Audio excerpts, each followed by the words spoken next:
School of investigation Karachi head quarter میں انسانی حقوق اور پناہ گزینوں کے قوانین کے حوالے سے ایک روزہ ورکشاپ کا انعقاد کیا گیا، جس میں UNHCR کے پروٹیکشن ایسوسی ایٹس حفیظ اللہ کاکڑ، ایڈوکیٹ سکندر، ایڈوکیٹ قرۃ العین اور کرمنالوجی کے طلبہ سمیت دیگر پولیس افسران نے شرکت کی۔ اس ورکشاپ کے مہمان خصوصی DIG ٹریفک احمد نواز رہے۔ اس موقع پر ان کا کہنا تھا کہ آج کی ورکشاپ کا مقصد بنیادی انسانی حقوق کے متعلق آگاہی فراہم کرنا ہے۔ اس کے اندر بنیادی انسانی حقوق کے متعلق جو ہے وہ آگاہی پیش کی گئی، اور خصوصاً جو ریفیوجیز ہوتے ہیں کسی بھی ملک میں، اس کو یونائٹڈ نیشنز کے جو گائیڈ لائنس ہیں اس کے مطابق ان کو کس طرح سے ٹریٹ کیا جانا چاہیے، ان کے کیا حقوق ہوتے ہیں اور اس سلسلے میں پروسیجرز کیا اڈاپٹ کرنے چاہیے، اس کے متعلق جو ہے پولیس آفیسرز کو آگاہی دی گئی۔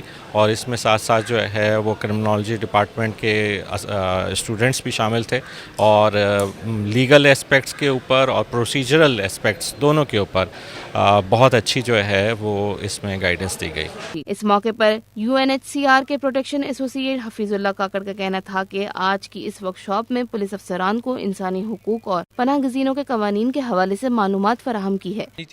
تو ہم نے ریکویسٹ کی تھی کہ پولیس ٹریننگ انسٹیٹیوٹ گارڈن سے کہ ہمیں ایک اپرچونٹی دی جائے تاکہ ہم یہ ٹریننگ کنڈکٹ کر سکیں، تو ہمیں اپروول مل گئی۔ تو آج ہم نے انٹرنیشنل پروٹیکشن، ریفیوجی رائٹس اور refugee status in Pakistan, legal stay in Pakistan کے اوپر ہم نے ایک پریزنٹیشن دی جو میں نے لیڈ کی۔ ٹریننگ بہت انٹریکٹیو رہی، بہت اچھی رہی۔ ورکشاپ میں موجود سوسائٹی فار ہیومن رائٹس کے مینیجر اور ایڈوکیٹ سکندر کا کہنا تھا کہ ایک روزہ ورکشاپ کا مقصد انسانی حقوق اور پناہ گزینوں کے قوانین کے حوالے سے آگاہی فراہم کرنا ہے کہ کس طرح ان قوانین پر عمل درآمد ہونا چاہیے۔ بیسیکلی ہمارا کام یہ ہے کہ ہم ہیومن رائٹس کے حوالے سے کام کرتے ہیں، and we are the implementing partner with UNHCR in Pakistan. تو ہم ریفیوجی لاس کے حوالے سے بھی اویئرنیس اور ان کی پروٹیکشن کے لیے کام کرتے ہیں۔ اس ورکشاپ میں موجود سوسائٹی فار ہیومن رائٹس کی لیگل آفیسر اور ایڈوکیٹ قرۃ العین کا کہنا تھا کہ اس ورکشاپ میں کن قوانین کو مد نظر رکھ کر انویسٹیگیشن کرنی چاہیے یہ بتایا گیا ہے، جس سے پولیس افسران کو بہت مدد ملے گی۔ اس سیمینار میں جو ہے مسٹر ضیاء اللہ صاحب نے بہت ہماری کاوشوں کو جو ہے ہم ان کو سراہتے ہیں کہ انہوں نے ہمیں چانس دیا، تاکہ کیونکہ یہ جو ہماری ٹریننگ ہے، سیشن ہے، اس کا مقصد یہ ہے کہ یہاں جتنے بھی ریفیوجیز ہیں، جتنے بھی یہاں رائٹس ہیں ان کے بارے میں لوگوں کو اجاگر کرنا، خاص طور پر پولیس پر۔ کرمنالوجی کی طلبہ نمرہ طارق اور ASI کے انسپیکٹر احتشام کا کہنا تھا کہ اس طرح کی ورکشاپس ہوتی رہنی چاہیے۔ یہ اچھے سیشنز ہو رہے ہیں، یہ ہونے چاہیے، اس سے ہمیں بہت مدد ملتی ہے۔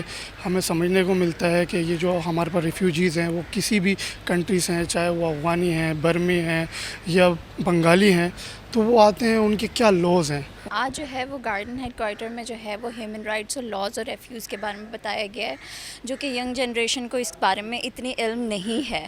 ہمارے جو آفیسرز ہیں ان کو پھر ہے، لیکن ہماری ینگ جنریشن کو نہیں ہے۔ ہمارے لاز کے بارے میں بتایا گیا ہے، نیشنل انٹرنیشنل لاز کے بارے میں بتایا گیا ہے، ہمارے ہیومن رائٹس کے اوپر بتایا گیا ہے۔ اس کے علاوہ یہ بتایا گیا ہے ریفیوز وغیرہ کون ہوتے ہیں، ان کو کس طرح سے ٹریٹ کیا جاتا ہے۔ Police school of investigation garden head quarter Karachi کے انچارج انسپیکٹر ضیاء اللہ کا کہنا تھا کہ یہ کورسز کروانے کا مقصد پولیس افسران کی معلومات میں اضافہ کرنا ہے۔ آج ہمارا ایک دن کی ٹریننگ ورکشاپ تھی ہیومن رائٹس اور ریفیوجیز لاس کے حوالے سے۔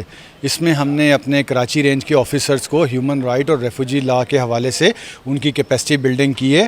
ہمارا جو آج کا پینل تھا UNHCR کی ٹیم آئی ہوئی تھی، اور حفیظ الرحمان صاحب جو UNHCR کے کوآرڈینیٹر ہیں، انہوں نے سکندر ایڈوکیٹ صاحب ہیں اور قرۃ العین ایڈوکیٹ صاحب ہیں، انہوں نے بہت اچھے طریقے سے ہمارے کراچی رینج کے پولیس آفیسرز کو ہیومن رائٹس اور ریفیوجیز لاس کے حوالے سے بہت ہی اچھی معلومات فراہم کی ہیں۔